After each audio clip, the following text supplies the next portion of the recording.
Hi, I'm Hal Roberts. This is Bridge City News. Here's some of the top stories we've been following. During a NATO summit in Brussels, Canada's defense minister explains why our country stands behind Israel following the vicious attacks by Hamas. There are reports that Hamas is encouraging their followers to kill any non-Muslims in major U.S. cities. Our foreign affairs expert Lisa Daftari will have more. And we have details coming up about a partial solar eclipse which is taking place this weekend. Your nation, your province, your southern Alberta. From the heart of Lethbridge, it's Bridge City News with Hal Roberts. Thanks so much for joining us. Canada's defense minister says our country will continue to stand with Israel in its fight with Hamas. Speaking from Brussels at the NATO summit, Minister Bill Blair says the brutal attack by the terrorist group against so many civilians in southern Israel, just outside of Gaza, was simply unacceptable. Canada's unequivocal condemnation of Hamas's brutal violence against civilians, which is never acceptable, and the protection of civilians must be paramount, and we will call for the release of all those who are currently being held. We also reaffirm that Israel has the right to defend itself in accordance with international law. Currently, Canadian consular staff are working around the clock to support Canadian citizens, and we will continue to do so. And yesterday, we announced that we are making arrangements for Canadian Armed Forces flights to depart Tel Aviv this week, and they will be taking Canadians to Athens, and Canadians will then be transported back to Canada via commercial means.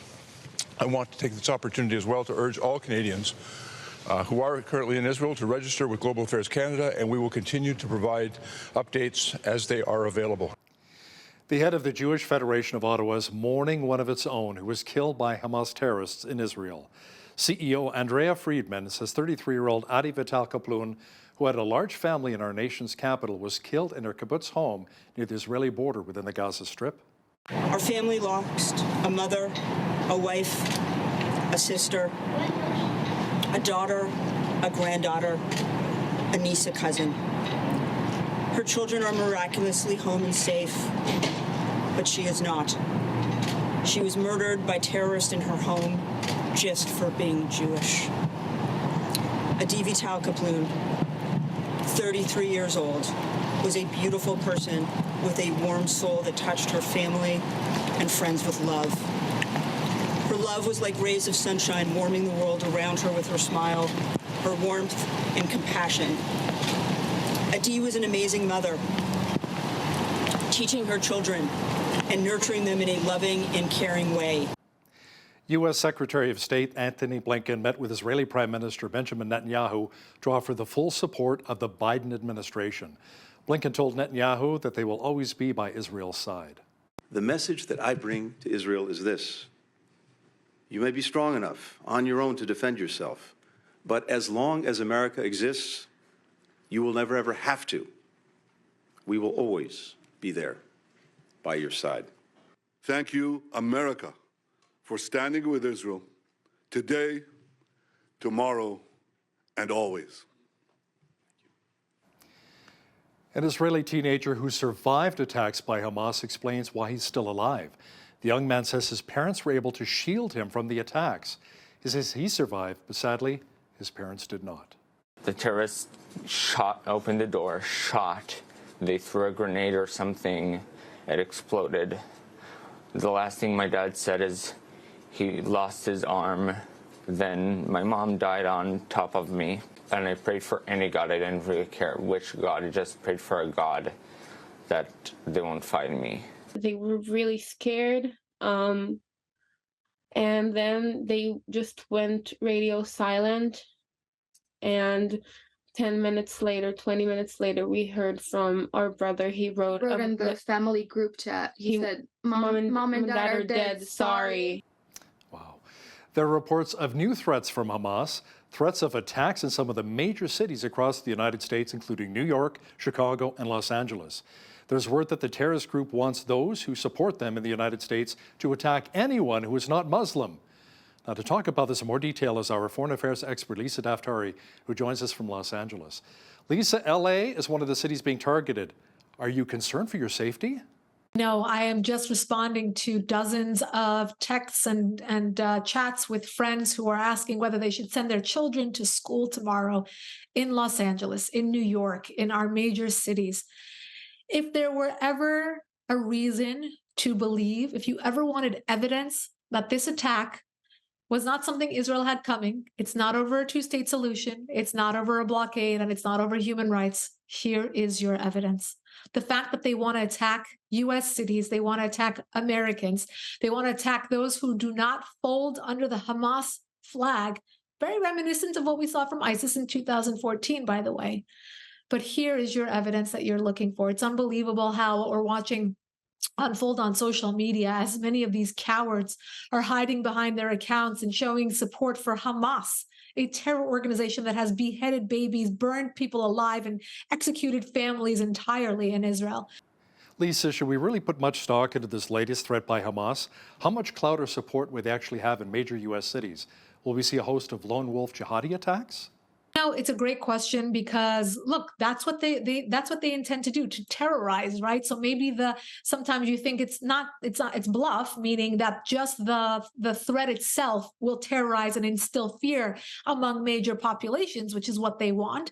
And there are, on the other hand, supporters who are that fervent, that believe in this cause so much. We saw in the streets of New York and elsewhere, young people that are actually wearing Hamas garb, covering themselves from head to toe and showing their support for the terror organization right here on U.S. soil, which is so sad, surprising, devastating. So I think if I were law enforcement, I would take this threat incredibly seriously because we never know what they're up to, if they're planning the next 9/11 as we speak. So definitely a reason to take it seriously and to take their threat seriously. But, we're praying for the best, both in the Middle East and here at home. She's our foreign affairs expert and host of the Foreign Desk in Los Angeles. Lisa, thanks so much for your time, and please stay safe. Well, we experienced a little bit more rain in Lethbridge over the past few days. Jeanette Roche is now with a quick peek at the forecast. Jeanette, it appears, however, that those rain clouds may be leaving us fairly soon. Yeah, and they'll be leaving us for quite a while too, Hal, as we see that sun peak out on Friday. It'll stick with us into next week. Now, after today's showers, we are going to be seeing some clouds overnight as well, with some fog developing around midnight. Overnight low of 3 degrees. That fog should dissipate by the morning, though, bringing out some sunny skies there. Nice clear day, high of 14 degrees. And we got a decent weekend ahead of us as well. I'll be back later in the show to give you all those details. Thanks so much, Jeanette.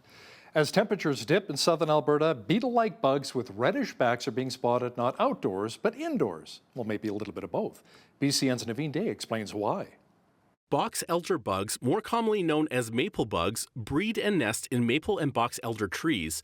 But the insects don't survive the winters outside on the cold surface, which is why they can often be found trying to get into your warm home. While many find the presence of insects to be off-putting, entomologist with the University of Lethbridge, Dan Johnson, says they're not dangerous.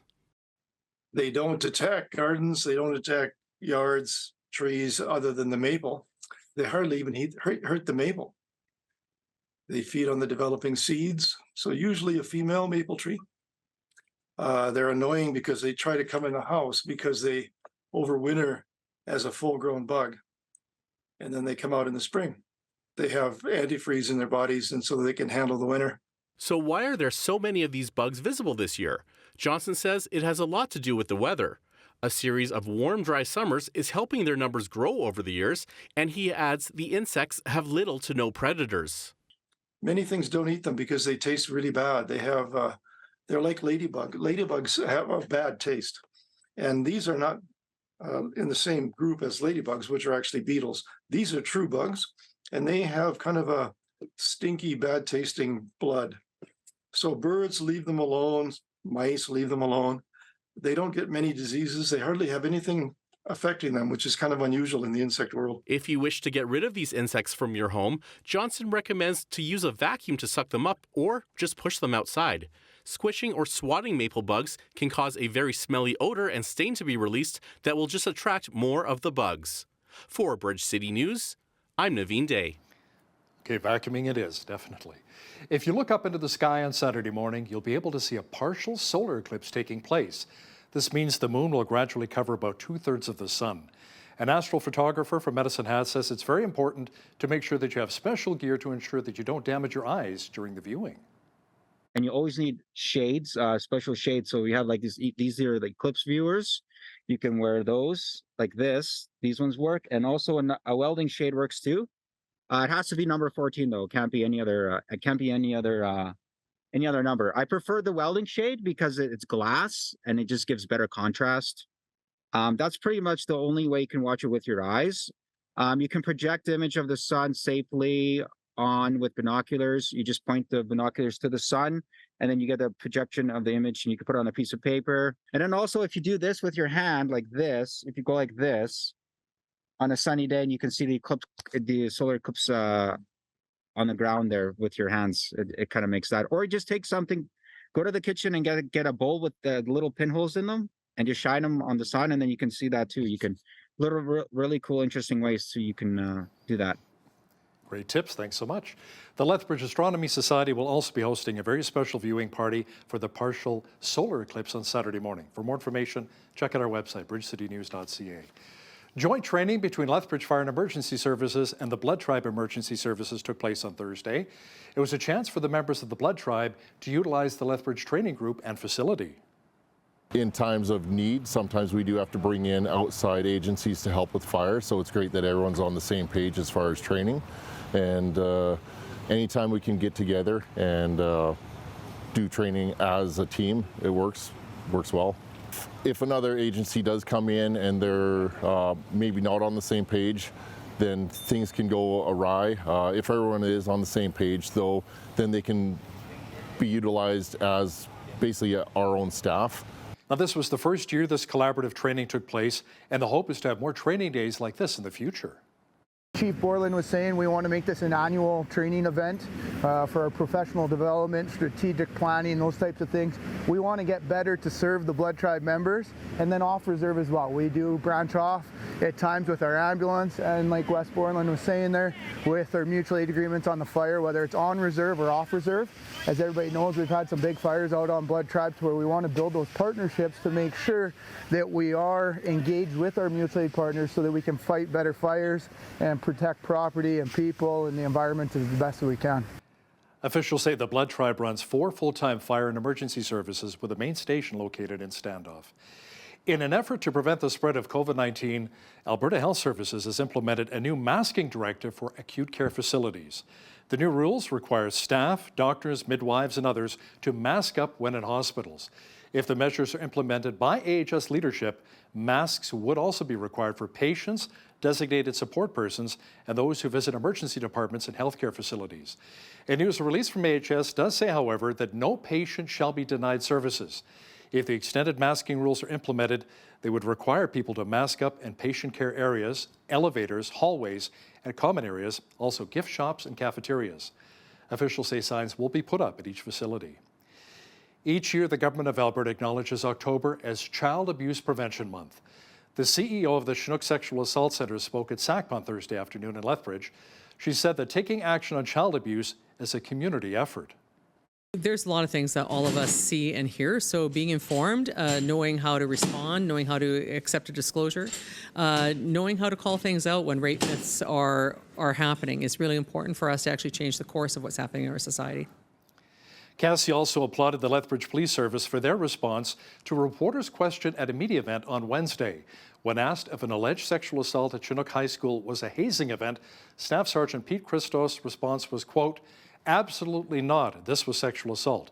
Cassie appreciated that reply. The issue is that we shouldn't hide what is a crime, what is sexual violence or sexual abuse, behind any other type of terminology. We should call it out for what it is. And so Lethbridge Police Services did a great job at saying it's not hazing, this is a crime. And we need to really be seeing it in that light. Otherwise, we allow people to minimize it, we allow the shame and the blame to grow and actually be attached more to the person who's been victimized rather than to the people who actually did the crime. To learn more about sexual assault, Cassie recommends people attend the event titled "What Were You Wearing?" hosted by the Sexual Violence Action Committee. It's taking place October 19th and 20th at the Sandman Hotel here in Lethbridge. Some submissions were addressed during a City of Lethbridge Community Safety Standing Policy Committee meeting on Thursday afternoon. That includes potential amendments to Bylaw 6422. Cab companies want to see fares increased here in our city. During the community SBC meeting earlier this year, it was recommended that the bylaw be changed to accommodate 2 different matters, such as the deregulation of taxi fares and that there will be no requirements for a taxi top light.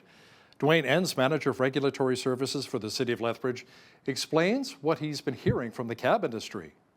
The industry as a whole is ready and prepared for this change. I know some are more excited than others. I think some are looking to see what comes of this, and it's a change in their operations. But for the most part, I think the cab industry is ready for this. Now, the animal bylaw was also discussed during Thursday's meeting. Skylar Plure, Director of Services and Enforcement at Community Animal Services, says the current animal bylaw is about 20 years of age, and he would like to see some provisions being made as animal populations continue to increase. Now we see less cats and way more dogs.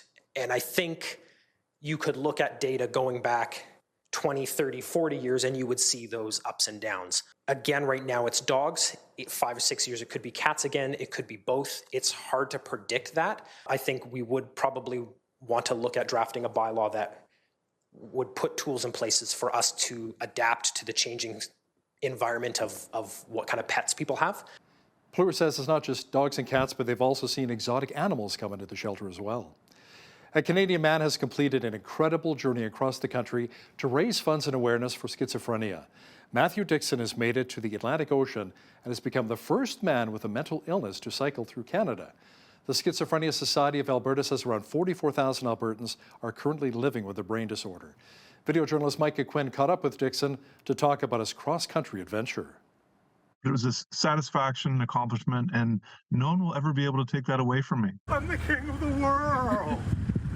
Matthew Dixon says one of the first things he did following his bike ride across Canada was to contact the Canadian Museum of History to see if they would be interested in putting his bike on display. I'm curious to see what they'll say. They may not be interested in it, but they do take modern things. They've got video games in there and whatnot, so I'm curious to see what they'd think about that. Some people have told me, well, wouldn't you want to keep your bike? I'm like, well, I don't know. It would be nice to have it in the museum for others to see. And yeah, I thought that'd be kind of neat.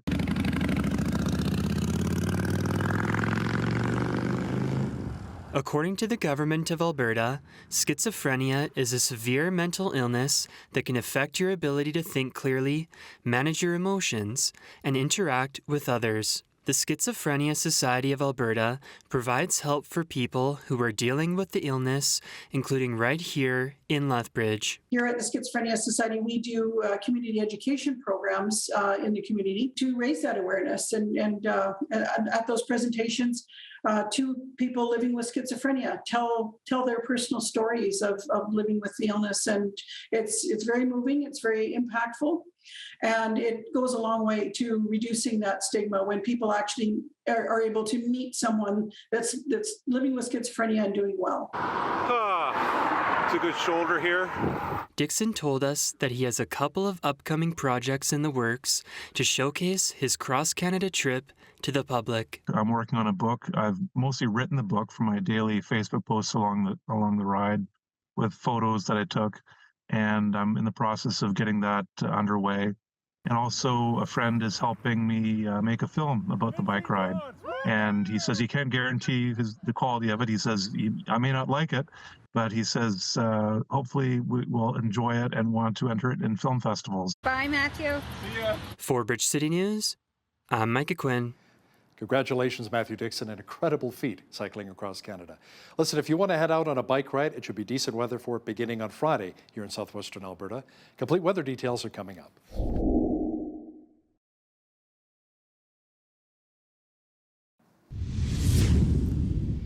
It's kind of nice that our water supply has been replenished somewhat here in southwestern Alberta with all of the rain we've seen lately. It's also been great for our trees and lawns as well. Jeanette Rocher is now with all of the weather details. So Jeanette, we may be able to put our raincoats away, however, as we get closer to the weekend. Yeah, that's right. Put away that raincoat, put away the umbrella, because the weekend's going to be pretty decent. Beginning on Friday, we are going to see that sun crack out there. I know it looks like rain beginning part of the day. The fog should clear up as well, leading us to not a bad day on Friday. High 14 degrees, 19 for the weekend on both Saturday and Sunday. Clear skies expected as well. High of 21 degrees on Monday with partly cloudy skies. As we get into Tuesday, we're seeing mainly cloudy skies. High of 20. and a high of 18 degrees on Wednesday with clear skies as we round out that 7-day forecast. So we're still sticking in the seasonable average high for this time of year, 15, average low 1, 29 was our high temperature. That happened back in 1964, and in 2002 we were sitting at a freezing minus 14. Now that is freezing for October. Sun rose this morning at 7:48. We're looking at a sunset this evening at 6:47 rather. So 7:48 and then 6:47. So we are now looking at 10 hours, 59 minutes of daylight, just under 11 hours now, 4 minutes less daylight than we saw yesterday. Okay, on the West Coast tomorrow, looking at 18 on the island there in Victoria, seeing the clouds in the morning and then clearing up in the afternoon. 17 for a high in Vancouver. We're going to feel more like 21 as we get further inland. Sunshine in Edmonton with 14 for a high, 20 to 40 winds as well. Calgary looking at a 60% chance of showers in the morning and then clearing up by the afternoon, high of 14 degrees. As we get into the prairies, not too horrible at all. Looking at a high of 11 degrees, mainly sunny skies there. Mix of sun and cloud in Regina, high of 10 degrees, 12 for a high expected in Winnipeg with also some scattered clouds. As we get to the central portion of the country, 15 for a high in Toronto, mix of sun and cloud. We're seeing some clouds clearing up in the afternoon there in Ottawa, 15 for a high, 16 expected in Montreal tomorrow with mainly sunny skies. Now, as we get to Atlantic Canada, this is where we're seeing a lot more precipitation. So we're seeing a 60% chance of showers in Fredericton. We are seeing a risk of a thunder shower there in the afternoon, 12 degrees for a high, high of 14 in Halifax.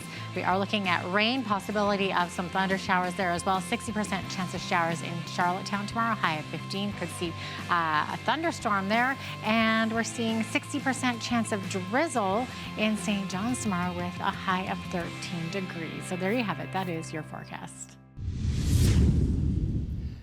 A new study says U.S. tech workers are being paid 46% more than their Canadian counterparts.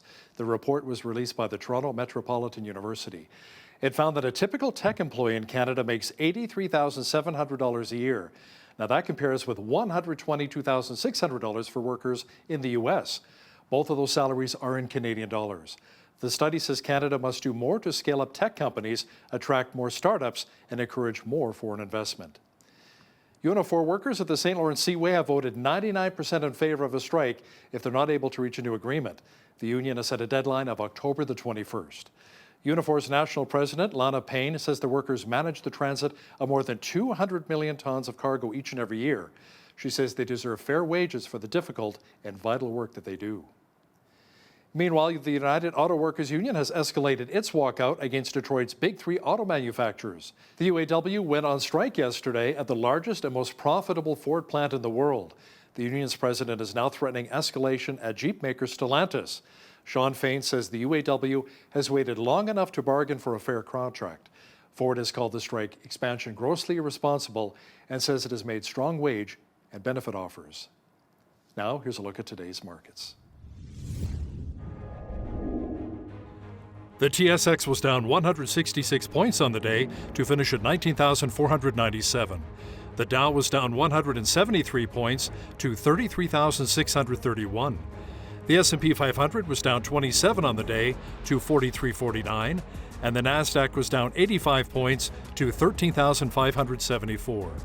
West Texas Intermediate Oil was down 58 cents to 82.91 US per barrel. Natural gas was down 3 cents to 3.34 US. Gold was down 12 cents on the day to 1868.79 US an ounce, and silver was down 21 cents to 21.83 US an ounce. Feed wheat is at $9.66 per bushel, barley's at $7.51, canola's at $15.75, and corn is at $8.74 per bushel. Live cattle were up 90 cents to $185.40, feeder cattle were up $1.85 to $252.03, and lean hogs were down 5 cents to $82.10. The Canadian dollar was down slightly over the past 24 hours to 73.04 US.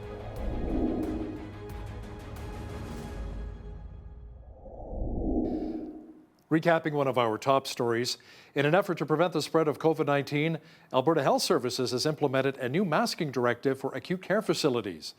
The new rules require staff, doctors, midwives, and others to mask up when in hospitals. If the measures are implemented by AHS leadership, masks would also be required for patients, designated support persons, and those who visit emergency departments and healthcare facilities. A news release from AHS does say, however, that no patient shall be denied services. It appears as though the provincial government is moving forward with a vision and a plan to potentially implement an Alberta pension plan. Our legislative reporter Tyler Dawson will have details for us momentarily. When you see news happening in your community, be sure to drop us an email at info@bridgecitynews.ca. And if you missed any of today's local stories, visit our website, bridgecitynews.ca.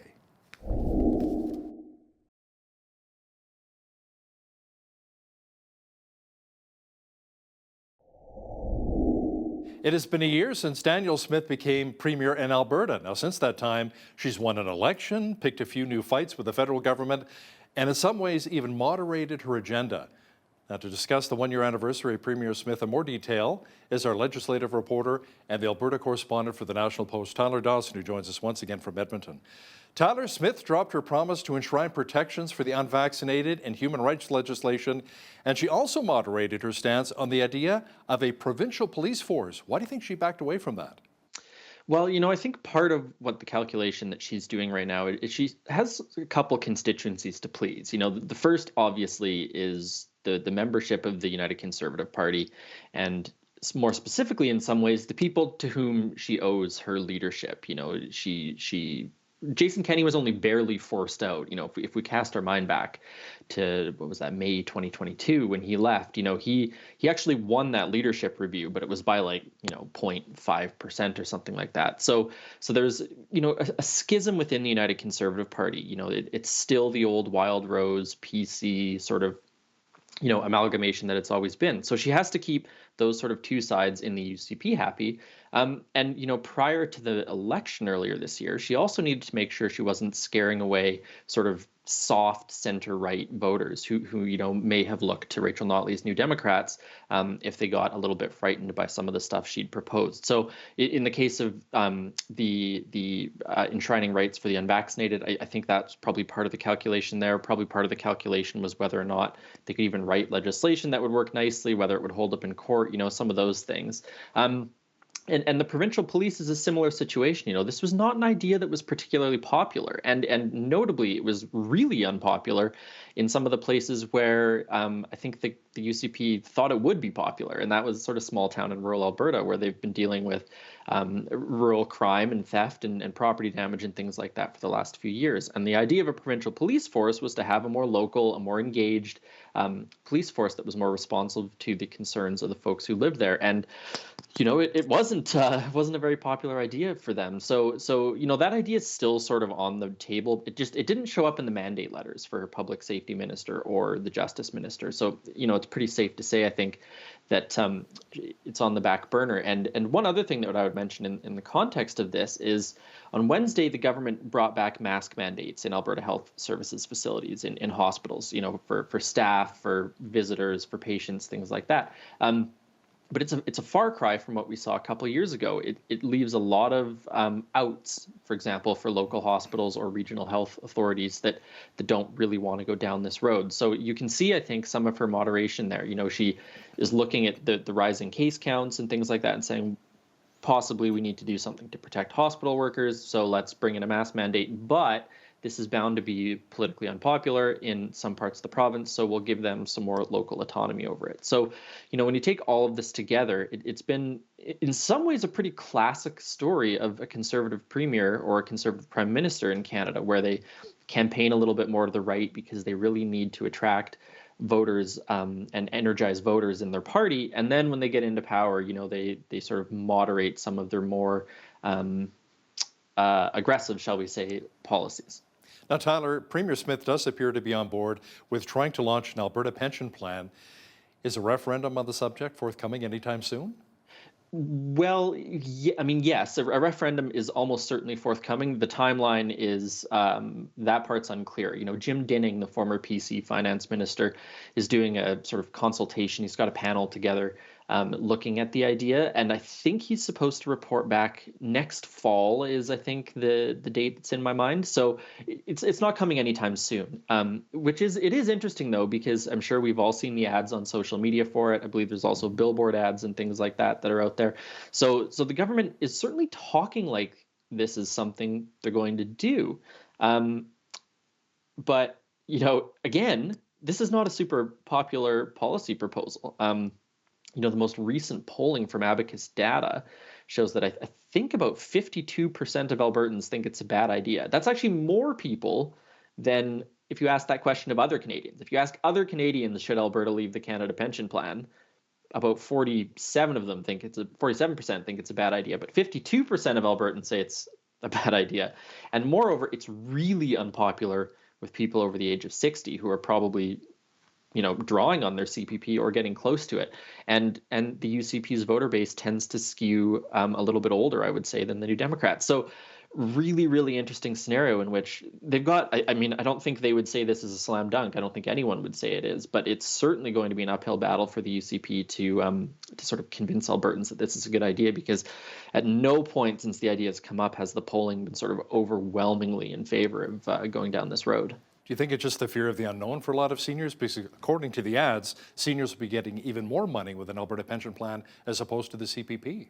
Yeah, I think it's a fear of the unknown. I think it's a fear of what sort of happens to that money. There are some open questions. When the government came out with its big report the other week that said Alberta was going to walk away with $334 billion from the CPP, which was I can't remember the exact number, but more than half at any rate of the overall CPP assets. And that number sounds great, and the affiliated changes that would come with that, lower payroll taxes, for example, increased benefits, those things all sound good, but it's by no means a certainty that is the dollar figure Alberta would walk away with. And I think the other thing that people are really concerned about is what's going to happen if Alberta has its own pension fund. What will it be used for? Is it going to be sort of an investment fund to sort of invest in Alberta energy, for example, or other Alberta industry? And what are the returns on that going to be? So I think there's quite a bit of fear. If I talk to the older people in my life, part of their fear is that, the Alberta pension plan would become sort of an investment fund, and some bad decisions might be made and it would lose money and so on and so forth. So I think you're right. There are a lot of questions and concerns that people have. Because we don't know exactly how it would work yet. We don't know exactly we don't even know who would manage it. Would it be AIMCO, which manages pension funds in Alberta? Would it be the CPP would still manage it, but it would be local? There's a lot of unknowns at this point for sure. Now, Tyler, the province is spending around $8 million on its Tell the Feds campaign. This is fighting back against the Liberals' clean energy regulations? Yeah, so there's a draft regulation that came out in August, I think it was. And basically the regulations are trying to lay out a plan to force electricity grids across Canada to reach net zero by 2035. And there's only a few provinces where that's going to be a huge issue, and Alberta is one of them. Quebec, for example, it's mostly hydroelectric. This is not, a colossal challenge for them. But Alberta, which sort of is just finishing off transitioning from coal power to natural gas, something like 85% of our electricity comes from fossil fuels. This would necessitate a pretty radical overhaul of the electricity system. And so this campaign is targeted not just at Albertans, but also at people in Ontario, Nova Scotia, and New Brunswick. And those are sort of the four areas where, it would be particularly troublesome. And so we've got social media ads, we've got newspaper, print, radio, television, bus wraps, billboards, all, it's a big ad campaign actually. And so, there's a warning about blackouts in the winter and things like that. So the spending breakdown is not, hasn't been totally revealed yet, but this is, it's really interesting because it's a national campaign paid for by Albertans. It's quite an interesting scenario, I actually think. And I mean, who knows how much it's going to change public opinion, but maybe the bang for the buck will be there. Yeah, could be. Tyler, it appears as though progress is being made on affordable childcare. Now, according to government officials, the cost of daycare on average is around, $15 here in Alberta? Yeah, which seems like a pretty good deal. And so there was a sort of flurry of funding announcements back in January or February, I think it was. And they've now sort of opened up a new sort of pot of that money. So it was, re-announcing in some ways some of the funding, but also, a bit of a progress update on it. Because for Alberta, the biggest sticking point with the federal government has been whether or not some of these subsidies would be available for private daycare providers as opposed to nonprofits and charitable ones. And so those negotiations are ongoing as far as I'm aware. And, that is going to be sort of the big development on the childcare file, which is, can Alberta get some movement from the feds on also subsidizing for-profit spaces, or is it just going to be these other daycare spaces? So that's, I think, the money is there in many ways, but some of the specifics, shall we say, are the thing that's still being waited to be sorted out. Tyler, the Auditor General is getting involved in the Dynalife debacle. That's when the province pulled the contract for lab testing from Dynalife and put it back under the control of Alberta Health Services. And the biggest reason was that wait times were becoming unreasonable. Yeah, so Dynalife long operated lab services in the Edmonton area, and last year it expanded to sort of Calgary and central and southern Alberta. And the indications basically seemed to be that they couldn't keep up with it. As you said, there were long wait times. The government said they were unacceptable, and so sort of staff and equipment and all that got taken over by AHS, because AHS runs its own labs. I think it's Precision Lab Services. And so that was, and it didn't last very long. Like, Dynalife was in charge of it for less than a year for sure. And so the NDP has been calling on the Auditor General to investigate what was going on here. This was supposed to save between $18 and $36 million a year, was supposed to lead to more efficient services. Certainly doesn't seem like that has happened. So the AG is going to be looking into it. Pretty hard to imagine it's going to, widely vindicate the government's policy here, but we'll have to wait and see what the specifics of that are until that investigation's done. Let's talk some sports now. Good news for Calgary Flames fans. The deal is done for a new arena in the Stampede City, Tyler. Taxpayers in Alberta, however, will be on the hook for about $300 million for infrastructure improvements such as roads and an extra $30 million for a nearby community rink. That's right. And, bad news for the Edmonton Oilers, because they got absolutely stomped on Wednesday night by the Vancouver Canucks. But such is life if you're an Oilers fan. But yeah, it's interesting because this arena is getting, as you say, quite a bit of provincial funding. The Edmonton Arena, I don't think, got any or not very much provincial funding in comparison anyways. So this was sort of a pre-election promise from Danielle Smith. And, people know that there have been deals on a Calgary arena in the past that have just sort of, they've gone foot. They just haven't worked out. And this was sort of a pre-election promise from Smith, was criticized, I think it's fair to say, at the time for, maybe trying to buy Calgarians' votes and things like that. But it does seem like what everyone makes of governments getting involved in the public funding of arenas, that they do have a deal handed out, or hammered out, I should say, and that construction can begin at some point. And the point of clarity that's worth making on it is that, as you say, this money is for sort of the surrounding infrastructure. They're not paying necessarily for putting up the arena or the ice plant or the new Zambonis or whatever. It is some of the sort of city infrastructure that's going to need to go around it. The overdose crisis sadly continues to ravage many Albertans here, Tyler. Now, new data was released recently, and there were 161 deaths in July. Now, that's actually down from 186 in April, but still pretty high compared to figures from a year ago.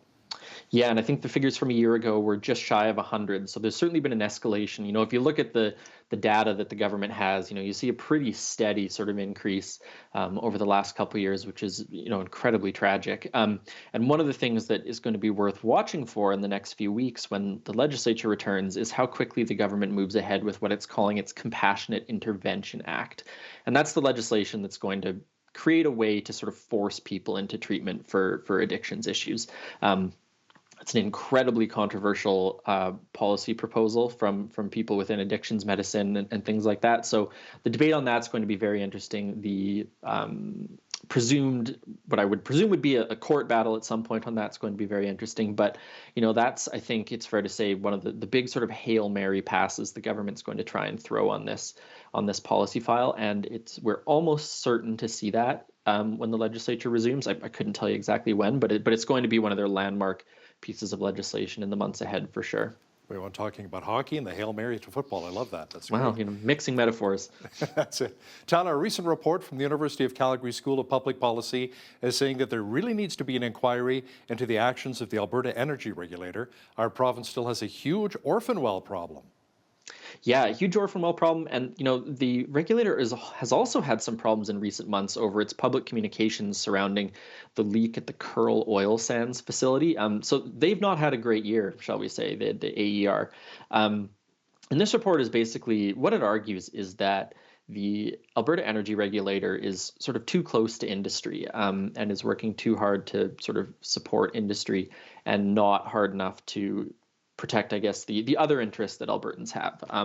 Whether one finds that a fair criticism or not is maybe a different question, but it certainly says there needs to be some sort of inquiry into this. And as you say, the orphan wells are a big issue. The government has, bounced around ideas of subsidies to clean up orphan wells and things like that.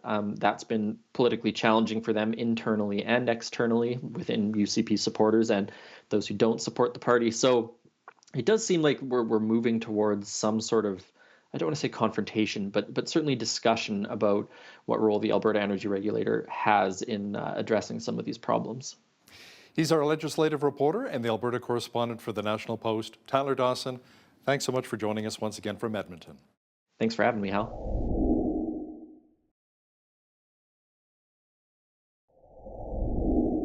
Well, if you're a news junkie and are used to getting your news and information in your social media feeds, you've obviously noticed the big change this year. That news is now absent on Facebook and Instagram, and you've been forced to go elsewhere for your information. Recent censorship of Canadian news by tech giants have been the consequence of the passage of Bill C-18 this past June. But there is an organization dedicated to upholding the online rights and freedoms of Canadians. Joining us for an in-depth discussion on this matter is Matt Hatfield, the campaign director, actually the executive director at Open Media. Welcome, Matt. Thanks so much for joining us today to shed some light on this very significant issue. Hi there. Thanks for having me. Absolutely. So, Matt, maybe start off by sharing with us what Bill C-18 is, if we don't already know, and why was it tabled to begin with? So Bill C-18 is kind of a complicated scheme that is supposed to take money from tech giants and reward it to news outlets.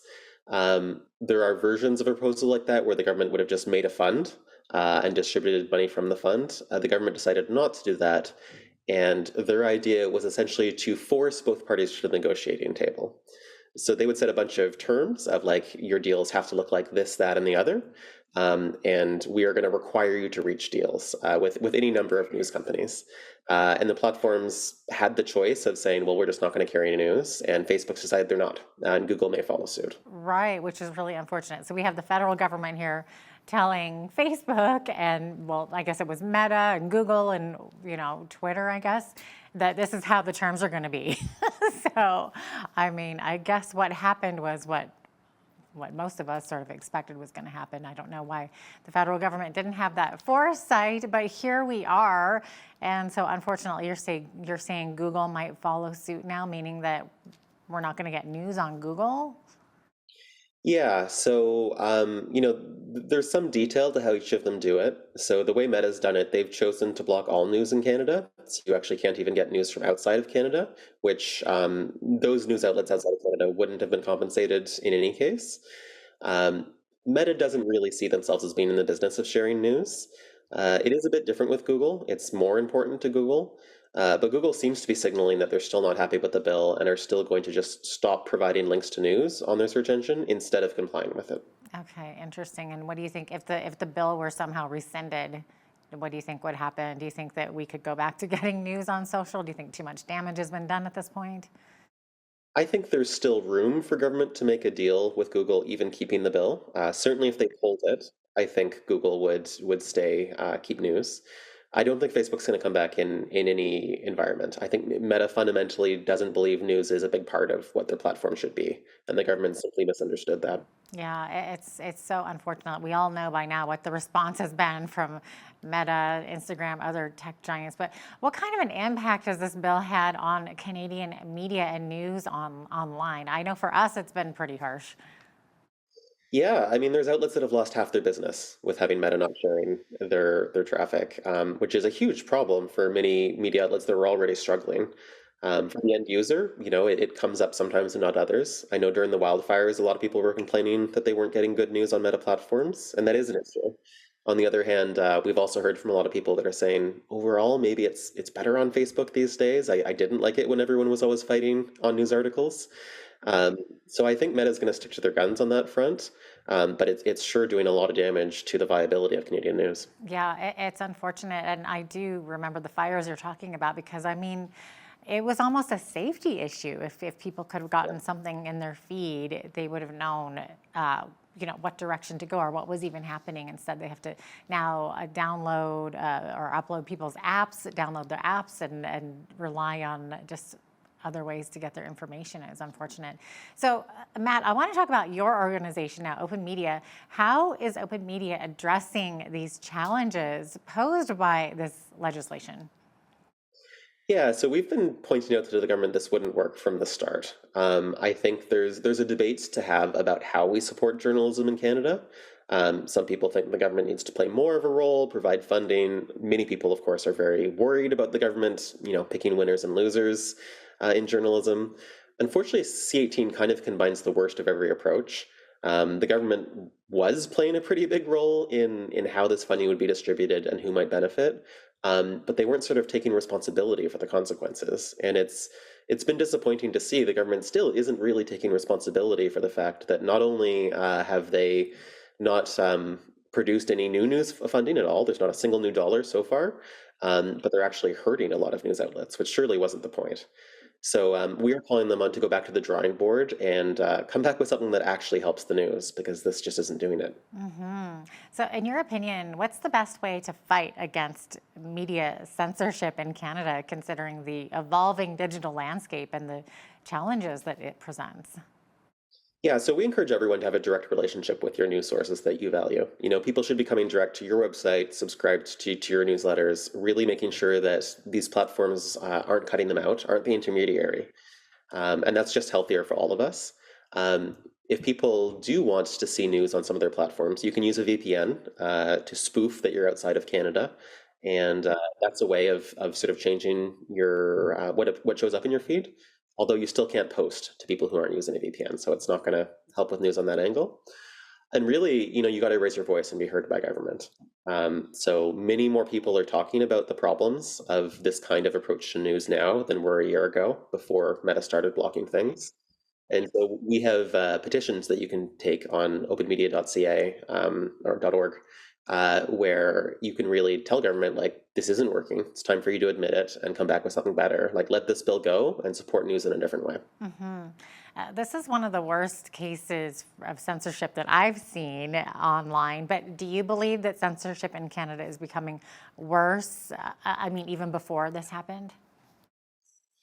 It's a complicated question. I think the government is becoming much more involved in regulation in different ways of the internet, and I don't think that they are necessarily trying to set up sort of a censorship regime, but sometimes the things they are doing have censorship consequences. So if you look at Bill C-11 on the online streaming front, for a long, long time, they've been saying, we're not going to touch user content. User content's going to be left alone. And we've been saying, okay, but the way you've written the bill, user content could be affected.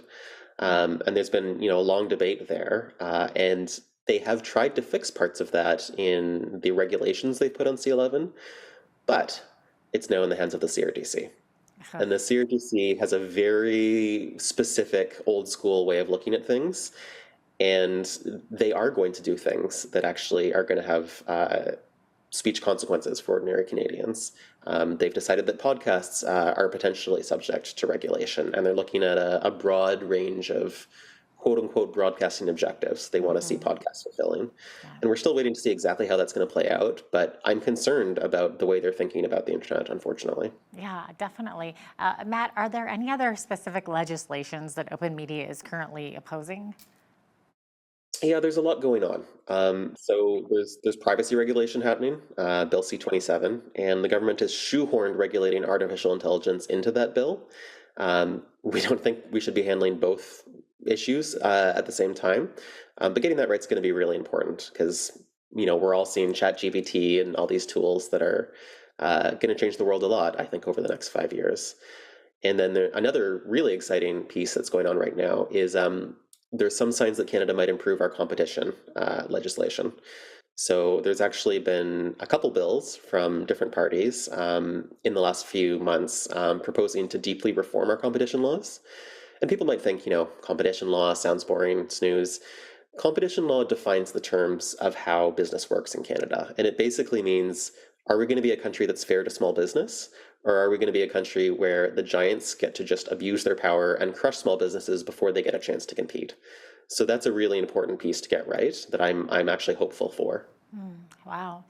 For individuals looking to become more involved in discussions against censorship, what are the most effective ways to contribute and maybe make a difference? You got to raise your voice. Contacting your local MP's office matters a lot. There's contact emails that you can find on government websites. You can use our petitions. Be polite. Don't swear at people. They tune out. But let them know that supporting free expression is really important to you. And, you might think, oh, like, I'm just one person. Do they really care? When an MP's office hears from a few dozen, a few hundred people, it absolutely makes a difference. And they realize they can't ignore Canadians. Definitely. Okay, so switching gears here just a tiny bit. Regarding private members, Bill C-352, which has entered its first reading, what potential impacts could it have on monopolies in Canada? Yeah, so this is a competition reform proposal, and we think it's one of the best ones that's out there right now. So essentially, there are many different ways in which a big company can abuse their power to mess up the little guy in Canada, to set the terms such that you're never going to get a fair shot at having your business succeed. And we see companies that have a market dominant position like Amazon do it. We see tech companies like Google do it in search. But we also see it like really at a local level. There's some great reporting out there right now talking about how even things like veterinarians are being rolled up by these Canadian monopolies that gradually buy, small local business after business, and don't compete fairly, and frankly don't serve their customers very well.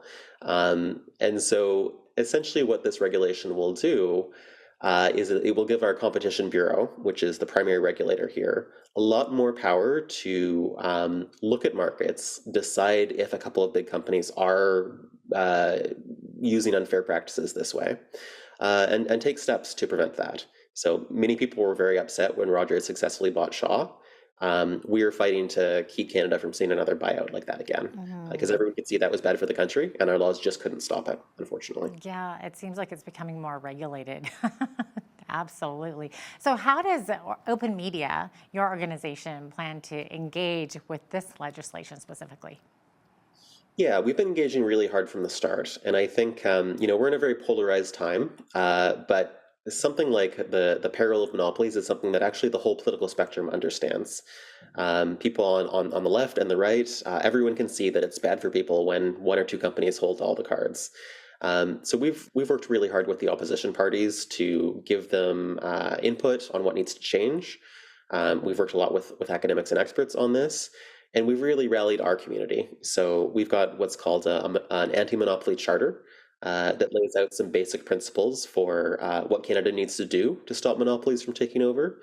And we're asking people to read it, if you like it, endorse it, and get your voice out and make sure people know it's not just 1,000 or 10,000 people saying this. It's actually, our polling suggests it's the vast majority of Canadians want to see action on monopolies. Oh, definitely. Yeah, we definitely don't want to see them taking over the media landscape, that's for sure. Okay, well, how can people actively support your organization's efforts to keep the internet open and affordable and surveillance-free? Raise your voice, and of course, if you have money to give, that helps too. You can visit openmedia.org, but really just check out our community, learn more about the issues, and be a part of it. Because the number one thing that allows this kind of stuff to pass unchallenged is when people don't speak up. It really makes a difference when they hear from people. Okay, so in your experience, you're thinking that public awareness and advocacy, it really goes a long way in playing and shaping policies related to digital rights? Yep, it can prevent the worst from happening, and it can defend the best. Oh, interesting. Can you maybe share details about other projects that Open Media is working on to advance digital rights globally?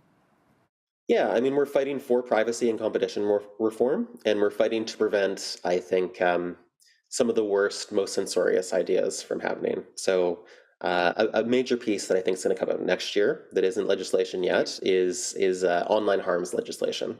So, we all know there's some terrible stuff on the internet, and most of us would like to see less of it. But if you put the wrong laws in place around that, you can actually censor a lot of legitimate speech and even prevent reporting on some of these issues that need to be discussed and unveiled. So the government's first take at online harms legislation we saw 2 years ago. It was very bad. It actually would have made all of us part of a surveillance web, essentially, for the RCMP and CSIS. We stopped that, and we're going to see if they've done better on their next proposal or if we need to fight them again, and that's coming next year. Wow, what an important job you have there, for sure. And it sounds like you've done some work in other countries as well. Yeah, so Open Media does work in the US as well. We've done work in Europe as well in the past, and I personally, I have a background in free expression work around the world. And, we might think we're a democracy, we're safe. There's a lot of democracies that slide, and you go from full democracy to a bit less to a bit less. There's a lot of places between Canada and China you can end up that aren't good for your freedoms. Mm-hmm. So looking ahead, what are Open Media's long-term goals and aspirations in the fight for internet freedom, and how can concerned citizens contribute meaningfully to these goals? Number one thing, when there's something that you're upset about or that you're concerned about, let your MP know. That really is the core of it. In terms of what we're fighting for longer term, people are being progressively disempowered by technology. Every year, more of our life is run by technology and we understand it less. And that's not just, we're getting older, we don't understand what the buttons do. That's really tech companies running our lives in ways that benefit them and not us. And so we're fighting to set the terms of our lives with tech companies to make sure that our devices are accountable to us, our privacy and data is owned by us, and we can make choices about our lives that are actually the choices we want and not just being trapped in a doom loop of scrolling the feed and, I'll look at another cat video and another cat video. Maybe I don't want to do that, and I need a bit more control over that experience. Yeah, interesting. Thanks so much for joining us today, Matt, and enjoyed having you on. My pleasure, anytime. Absolutely. Matt Hatfield is the Executive Director at Open Media, an organization dedicated to upholding the online rights and freedoms of Canadians. I'm Jeanette Roche on behalf of all of us here at Bridge City News. Thanks for watching.